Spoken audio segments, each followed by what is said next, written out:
So now that you've watched the notes, we're going to try some where you actually have to write rates, and then you're going to have to make unit rates, and then some where you have to use the ratio table or the rate table in this case to find the unit rate and solve actual problems.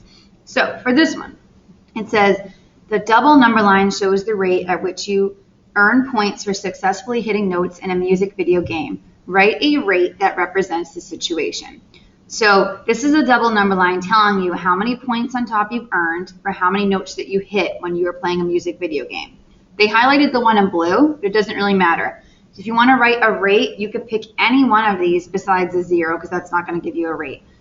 So if you want to write a rate, you're literally just writing it as a fraction with labels. So I'm going to do the one that they have in blue, so 600 over 4, and then you want to label so you know what they're talking about. So I'll put 600p for points over 4n for notes. So very simple. You're just comparing two different units of measure. So again, this is usually talking about time. In this case, it's talking how many points you get for a certain amount of notes. So it's always comparing some type of quantity. I could have also done 750 over 5, 450 over 3, 300 over 2, or 150 over 1. So I'm going to give you one of these to try, and then we'll move on because this is kind of quick. So I'm going to have you try this one. It says, the double number line shows the rate at which your friend runs. Write a rate that represents the situation. So it's telling you how many meters the person runs in how many seconds. You just have to pick one of these four, write it as a fraction, and label it. So pause and try that. So I'm going to try one here where they want you to make a unit rate. So we're just going to skip number 1. Number 2 says, a Japanese bullet train travels 558 miles in 3 hours. How far does it travel every hour? So we want to make a rate table. So just like the last one, we're going to do our 4 squares. Okay, and so I'll cut this in 4s, and we're going to write the same information just like we did with the ratio table. So this one says a Japanese bullet train travels 558 miles. So I'll put 558 on the top and an M for miles in 3 hours. So 3 and an H for hours. Same labels here, miles and hours. So how far does it travel every hour? So by every hour, they mean 1 hour. We're making a unit rate. So like it said in the notes, you divide both of these numbers by the smaller number. And that makes sense because the only way to get from 3 to 1 is to divide it by 3. So I'm going to do 3 divided by 3, which gives me the 1. And now I need to do 558 divided by 3. So when I do this, 3 goes into 5 once. Subtract, I get 2. Bring down the next digit. 3 goes into 25 8 times, which is 24. Subtract, I get 1. Bring down that last digit, and 3 goes into 18 6 times. So that means that that train can travel 186 miles per hour. So that is crazy fast.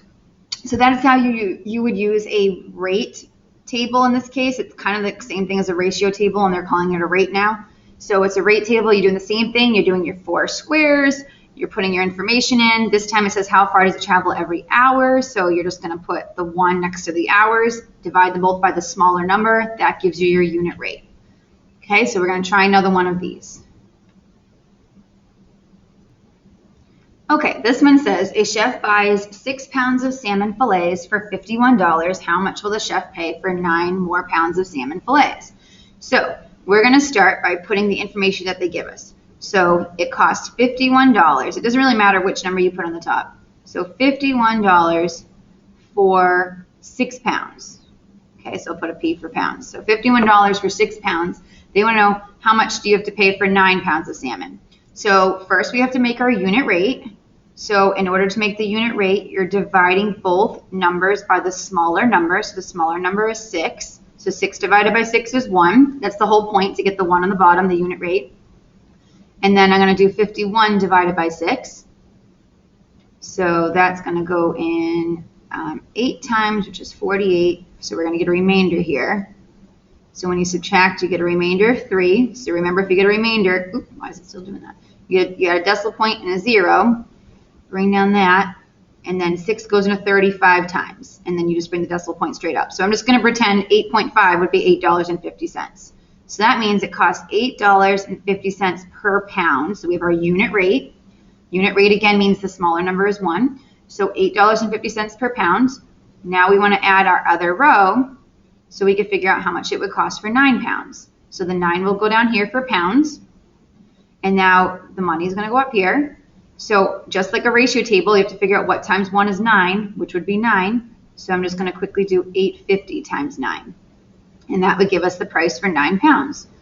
So you make your unit rate, and then you use that to solve the problem. So 9 times 0 is 0. 9 times 5 is 45. Carry the 4. 9 times 8 is 72. Plus 4 is 76. And we have 2 decimal points. So $76.50 for 9 pounds. Okay, so I'm going to pause and give you guys one of these to try. Okay, so I want you to make your own rate table and try this one. It says a chef buys 6 pounds of shrimp for $39. How much will the chef pay for 11 pounds of shrimp? So you're going to start with your rate table. You're going to divide them both by the smaller number, which will be 6, to figure out your unit rate. And then you're going to use your unit rate to figure out how much it would cost for 11. And then I want you to do the same exact thing for B, only it's a totally different problem. So start with your 4 and your 22, find your unit rate, and then use that to solve your problem. So pause and try that one.